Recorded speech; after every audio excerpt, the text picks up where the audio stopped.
हमें ये पता लग गया कि भैया आपका जो पेपर आना है, यानी ये जो 120 आपको मिनट दी गई हैं और ये जो 100 नंबर का आपका पेपर है, ये 60 नंबर का आपका यहां पर मेरे को मैथ्स दिख रहा है, 20 नंबर की लॉजिकल कैपेबिलिटी दिख रही है और फिर मेंटल रीजनिंग दिख रही है।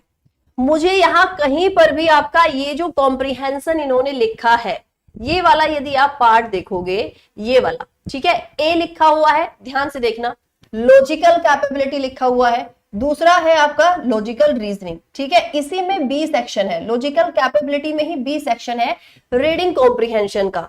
तो यानी ये कहना चाह रहे हैं कि ये जो आपका पार्ट है ये हम रीजनिंग में ही काउंट करेंगे। दैट्स मीन कि इंग्लिश तो नहीं आने वाला है ना, जितना मुझे इससे समझ में आ रहा है, तो इंग्लिश आपके पेपर में नहीं आएगा।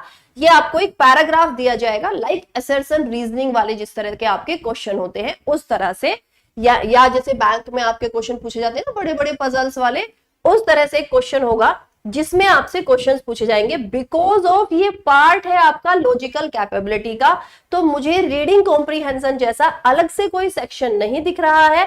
तो इस लॉजिकल कैपेबिलिटी में 20 नंबर में आपके दो चीजें डिवाइड रहेंगी, प्लीज नोट डाउन कर लेना। आपका क्या बच्चा, रीडिंग कॉम्प्रिहेंशन और लॉजिकल रीजनिंग। ऑल्दो मैं अलग से एग्जाम पैटर्न के लिए भी सेशन आपके लगाऊंगी, ठीक है। टोटल नंबर ऑफ क्वेश्चन आपके कितने रहेंगे, 100, नेगेटिव मार्किंग 1/3।